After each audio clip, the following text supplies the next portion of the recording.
Այս տարի այնքան շատ են ինձ ասել, որ պարտադիր ամուսնացիր, ուզեցա խոսել այս մասին։ Իրականում, որ ասում են այսպես, իմ մոտ հարց է առաջանում. իսկ ամուսնացածների քանի տոկոսն են իրապես երջանիկ։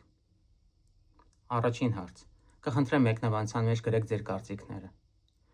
Տեսնելով բաժանության քանակները, որ 50%-ից ավելին բաժանվում են, ամեն երրորդ զույգը բաժանվում է մինիմում։ Ու այս աշխարհի մակարդակով է։ Ով ասեց, որ երջանկությունը ամուսնության մեջ է։ Ամուսնությունը ընդհանրապես ապրելակերպ է, ընդհանուր նպատակներն են, դա վատ չի։ Եթե դու գտել ես մի մարդու, ում սիրում ես,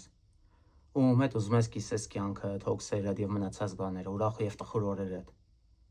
Բայց դա անել ընդհանրապես բժիշկա դնելու համար, արդյոք դա ճիշտ է։ Կխնդրեմ ձեր կարծիքները գրեք դուք։ Ընդհանրապես նրա համար, որ ժամանակը եկել է, ընդհանրապես նրա համար, որ կողքից ասում են այդ մասին։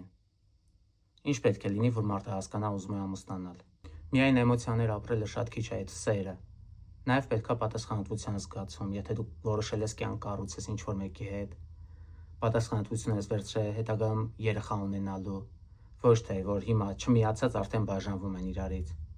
որովհետև իրար թերություններ չեն կարողանում ընդունել կամ բան։ Կներես, բայց այդ շփման ընթացքը ճանաչելու ընթացքը ինչի համար էր։ Առաջին 1 տարվա ընթացքում ստանալը շատ սխալ է։ Ինչու՞։ Որովհետև սկզբի 1 տարին կամ 1.5 տարին դա մեղրամսային շրջան է, երբ որ դուք դիմացինի մեջ մենակ լավ բաներն եք տեսնում, իր լավ որակները, գծերը։ Դրանից հետո, երբ որ 2 տարի, 3 տարի շփվում եք ու իր թերությունները տեսնելով հանդերձ սիրում ընդունում եք նրան, նոր կարող եք մտածել ամուսնության մասին։ Որովհետև եթե դու տեսնելով թերությունները ընդունեցիր, օքեյ, դու կարաս արդեն ամուսնանաս։ Որովհետև մի բան է, երբ որ դու մարդուն տեսնում ես միշտ լավ վիճակում, սիրուն հագնված, մի բան է, երբ որ իր հետ կենցաղ ես կիսում։ Սա ահագին բան է փոխելու։ Հետո կարևորը միասին եք ապրելու ընտանիքի անդամների հետ, թե առանձնանալու եք։ Սա եւս իր դժվարություններն ունի։ Այս ամենի մասին կխոսեմ ձեզ համար։ Ամուսնության հետ կապված կխնդրեմ ձեր կարծիքները գրեք։ Վստահ եմ, որ ձեզ էլ շատ անգամ ասում են, երբ ես վերջապես ամուսնանալու։ Բացի այն, որ դա դիմացինի խոսելիքը չի, երկրորդը, ով ասեց, որ դա երջանկության միակ գրավականն է,